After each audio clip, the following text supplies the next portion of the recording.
So what do athletes really want? Even people, what do they want? They don't realize it all the time with what's going on today in the fitness world, but they really want to be more athletic. When you look at athletes, why do you think that they have the self-confidence that they do?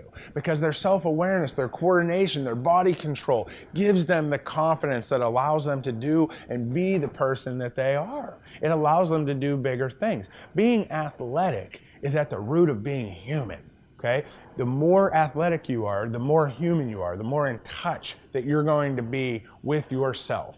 When I was younger, and it's interesting as I look back on things, I always wanted to be the most athletic that I could possibly be. And this is the difference between today and back then. When I was a kid, I wanted to be the best at kickball, the best at volleyball, I wanted to be the best at stickball, I wanted to be the best at baseball, the best that I could be.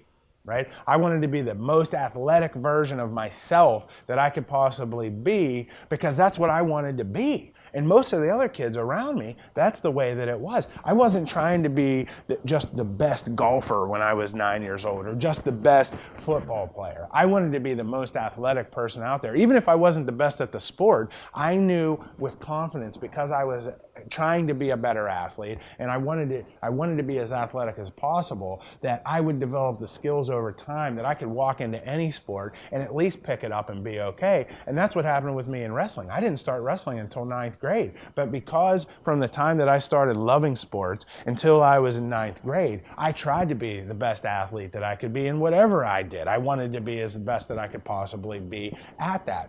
Once I started wrestling, I was so much further with that concept than almost everybody that I encountered in the wrestling world because they were focused on being good wrestlers. And being a good wrestler is secondary to becoming a good athlete. The other thing about it is that I never wanted to get injured. Why would you do things that are going to make you get injured? And when it comes down to it, most people know that. Whenever they're working out and doing certain things, they feel the problem coming on. But yet for some reason, they don't stop themselves and say, wait a second, this is going to cause me to get injured. And when you look at it, if you're injured, there's no way that you're going to be able to be as athletic as possible. And if that's your goal, which it should be, you don't want to take risks of getting injured. So most of the training systems out there are putting everybody at risk for injury because they don't start with being as athletic as possible in mind. And when you look at it, athletes get injured less than the average person that's working out, at least from their workout. They get injured in their sport. They get injured with contact injuries while they're playing their sport. They don't get injured during their training because they train differently. They train smarter. They are more self-aware. They're more coordinated and they know how to respond and they know how to listen to their body. And if you do the same thing and if you set the goal to be the best athlete that you can be, I don't care if you're 9 years old or you're 90 years old, you're going to see an improvement in everything that you do.